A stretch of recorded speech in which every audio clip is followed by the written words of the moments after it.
রাগের মাথায় আপনি সন্তানকে বললেন তুই মর, ফেরেশতারা বলল আমিন।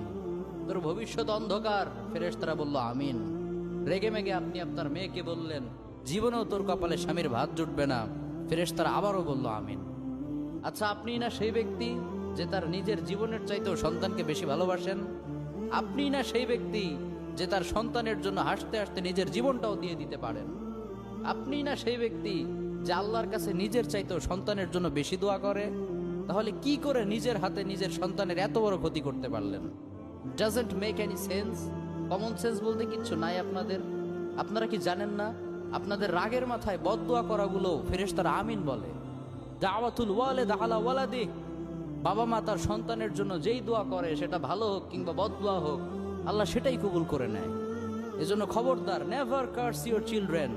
রাগের মাথায় কখনো সন্তানকে অভিশাপ করবেন না। খুব বেশি রাগ উঠে গেলে তার